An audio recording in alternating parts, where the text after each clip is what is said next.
जादुई जंगल और 3 दोस्त। रहस्यमयी जंगल की शुरुआत। एक छोटे से गांव में 3 सबसे अच्छे दोस्त रहते थे, आरव, मीना और कबीर। तीनों बहुत जिज्ञासु थे और हमेशा कुछ नया खोजने की कोशिश करते रहते थे। गांव के पास एक घना जंगल था, जिसे लोग जादुई जंगल कहते थे। गांव वाले कहते थे कि उस जंगल में अजीब-अजीब चीजें होती है, पेड़ बातें करते हैं, जानवर इंसानों की तरह सोचते हैं और कभी-कभी चमकती रोशनी आसमान से उतरती है। लेकिन बच्चों को वहां जाने की सख्त मनाही थी। एक दिन आरव ने कहा, क्यों न हम उस जंगल में जाकर देखें? हो सकता है सच में कुछ जादू हो। मीना थोड़ी डर गई, अगर हम रास्ता भटक गए तो? कबीर मुस्कुराया, हम 3 हैं, साथ रहेंगे तो कुछ नहीं होगा। आखिरकार तीनों ने अगले दिन जंगल जाने का फैसला किया। जंगल का रहस्य। अगली सुबह तीनों चुपचाप घर से निकल गए और जंगल की ओर चल पड़े। जैसे ही वे जंगल में घुसे, उन्हें लगा जैसे वे किसी दूसरी दुनिया में आ गए हों। पेड़ बहुत ऊंचे थे, पत्ते चमक रहे थे और हवा में एक अजीब सी खुशबू थी। अचानक उन्हें एक आवाज सुनाई दी, कौन आया है मेरे जंगल में? तीनों डर गए। उन्होंने इधर-उधर देखा, लेकिन कोई दिखाई नहीं दिया। फिर एक पेड़ हिलने लगा और बोल पड़ा, डरो मत, मैं इस जंगल का रक्षक हूं। मीना बोली, क्या पेड़ भी बोलते हैं? पेड़ हंसा, यह जादुई जंगल है, यहां सब कुछ संभव है। पेड़ ने कहा, अगर तुम इस जंगल में आगे जाना चाहते हो, तो तुम्हें एक परीक्षा पास करनी होगी। आरव ने पूछा, कैसी परीक्षा? पेड़ बोला, तुम्हें सच्चाई और हिम्मत दिखानी होगी। तभी अचानक सामने एक घायल हिरन दिखाई दिया। मीना तुरंत उसके पास गई, हमें इसकी मदद करनी चाहिए। कबीर बोला, हाँ, लेकिन हमें डर भी लग रहा है। आरव ने कहा, डर तो लगेगा, लेकिन मदद करना जरूरी है। तीनों ने मिलकर हिरन के घाव पर पट्टी बांधी और उसे पानी पिलाया। तभी पेड़ फिर बोला, तुमने पहली परीक्षा पास कर ली, तुम सच्चे दिल वाले हो। जादुई नदी। आगे बढ़ते हुए उन्हें एक चमकती हुई नदी मिली। एक आवाज आई, इस नदी को पार करना आसान नहीं है, जो लालची होगा वह इसमें फंस जाएगा। तभी नदी के किनारे सोने के सिक्के दिखाई देने लगे। कबीर बोला, वाह, इतने सारे सोने के सिक्के। लेकिन मीना ने कहा, हमें इन्हें नहीं छूना चाहिए, शायद ये जाल है। आरव ने भी सहमति जताई, हमें बस नदी पार करनी है। तीनों ने सिक्कों को नजरअंदाज किया और पत्थरों के सहारे नदी पार कर ली। जैसे ही वे पार पहुंचे, आवाज आई, तुमने लालच पर काबू पाया, तुम बहुत समझदार हो। अंधेरी गुफा। अब उनके सामने एक गुफा थी जो बहुत अंधेरी थी। कबीर डरते हुए बोला, मुझे अंधेरे से डर लगता है। मीना ने उसका हाथ पकड़ लिया, हम साथ हैं, डरने की जरूरत नहीं। तीनों धीरे-धीरे गुफा में गए। अंदर अजीब आवाजें आ रही थीं, वापस जाओ, वापस जाओ। लेकिन आरव ने कहा, ये सिर्फ हमें डराने के लिए है। अचानक एक चमकदार पत्थर दिखाई दिया। मीना बोली, यह बहुत सुंदर है। जैसे ही उसने उसे उठाया, गुफा में रोशनी फैल गई। आवाज आई, तुमने डर पर जीत हासिल की, तुम बहादुर हो। जंगल का असली रहस्य। अब तीनों एक खुली जगह पर पहुंचे, जहां एक बड़ा सा पेड़ था। वही पेड़ फिर बोला, तुम तीनों ने 3 परीक्षाएं पास की है, सच्चाई, समझदारी और हिम्मत।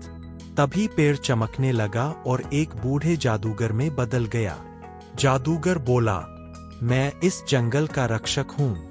मैं देखना चाहता था कि क्या कोई बच्चा इन गुणों को समझता है। आरव ने पूछा, क्या यह जंगल सच में जादुई है? जादूगर मुस्कुराया, जादू बाहर नहीं, तुम्हारे अंदर होता है। सबसे बड़ा उपहार। जादूगर ने कहा, मैं तुम्हें एक उपहार देना चाहता हूँ। तीनों उत्साहित हो गए। जादूगर ने उन्हें एक एक छोटा चमकता पत्थर दिया। जब भी तुम डरोगे या गलत रास्ते पर जाओगे, यह तुम्हें सही रास्ता दिखाएगा। वापसी। तीनों दोस्त गांव लौट आए। अब वे पहले जैसे नहीं थे। वे और समझदार, बहादुर और दयालु बन चुके थे। उन्होंने किसी को जंगल का रहस्य नहीं बताया, लेकिन वे हमेशा दूसरों की मदद करते और सही काम करते। चमकते पत्थर का राज। गांव लौटने के बाद भी आरव, मीना और कबीर अक्सर उस जादुई जंगल के बारे में सोचते रहते थे। एक रात जब तीनों अपने अपने घर में सो रहे थे, अचानक उनके पास रखा जादुई पत्थर चमकने लगा। आरव घबरा कर उठ बैठा। ये क्या हो रहा है? उधर मीना और कबीर के पत्थर भी चमक रहे थे। तीनों अगले दिन मिले और समझ गए कि कुछ नया होने वाला है। मीना बोली, शायद जंगल हमें फिर बुला रहा है। तीनों फिर से जंगल की ओर चल पड़े। इस बार जंगल पहले से भी ज्यादा चमकदार और रहस्यमय लग रहा था। जैसे ही वे अंदर पहुंचे, एक छोटी सी चिड़िया उनके पास आई और बोली, जल्दी चलो, हमारे राज्य पर खतरा है। कबीर चौंक गया। चिड़िया भी बोल रही है। आरव ने कहा, चलो देखते हैं क्या बात है। चिड़िया उन्हें जंगल के अंदर एक छुपे हुए राज्य में ले गई। वहां छोटे छोटे घर थे, रंग बिरंगे फूल थे और अजीब से जीव रहते थे, लेकिन सब उदास थे। मीना ने पूछा, क्या हुआ यहाँ?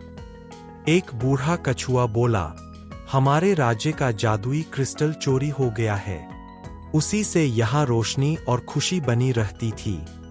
कछुए ने बताया, एक दुष्ट जादूगर कालसूर ने क्रिस्टल चुरा लिया है।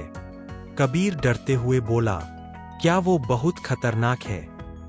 कछुआ बोला, हाँ, लेकिन अगर तुम तीनों साथ रहो तो उसे हरा सकते हो। आरव ने कहा, हम मदद करेंगे।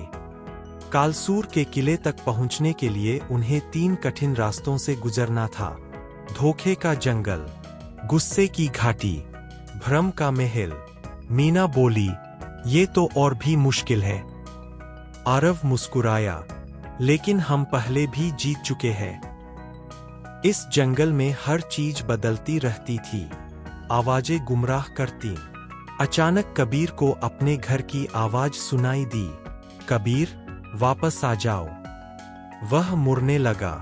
मीना ने तुरंत कहा, ये झूठ है, हमें आगे बढ़ना है। कबीर रुक गया और बोला, तुम सही कह रही हो। इस तरह वे धोखे के जंगल से निकल गए। गुस्से की घाटी, यहाँ हर छोटी बात पर गुस्सा आ जाता था। अचानक कबीर ने आरव से कहा, तुम हमेशा नेता बनते हो। आरव भी गुस्से में आ गया, तो तुम खुद क्यों नहीं करते? मीना समझ गई कि यह घाटी का असर है। वह बोली, रुको, हम आपस में लड़ नहीं सकते। तीनों ने गहरी सांस ली और शांत हो गए। गुस्सा खत्म होते ही रास्ता साफ हो गया। भ्रम का महल। अब वे एक बड़े महल में पहुंचे। यहाँ सब कुछ एक जैसा दिखता था, हजारों दरवाजे। कबीर बोला, अब कैसे पता चलेगा सही रास्ता? तभी उनके जादुई पत्थर चमकने लगे। मीना बोली, हमें अपने दिल की सुननी चाहिए। तीनों ने एक दरवाजा चुना और वही सही निकला।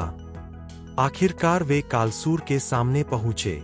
कालसूर हंसते हुए बोला, तुम छोटे बच्चे मुझे हराओगे। आरव बोला, हम डरते नहीं हैं। कालसूर ने जादू किया, लेकिन तीनों के पत्थर चमकने लगे। उनकी सच्चाई, हिम्मत और दोस्ती ने जादू को कमजोर कर दिया। मीना बोली, बुराई कभी जीत नहीं सकती। और तभी क्रिस्टल खुद उड़कर उनके पास आ गया। कालसूर हार गया और गायब हो गया। तीनों ने क्रिस्टल वापस राज्य को दे दिया। पूरा राज्य चमक उठा। सब खुश हो गए। कछुए ने कहा, तुम तीनों सच्चे हीरो हो। जादुई राज्य के राजा ने कहा, जब भी हमें जरूरत होगी हम तुम्हें बुलाएंगे। तीनों दोस्तों ने मुस्कुराकर कहा, हम हमेशा तैयार रहेंगे।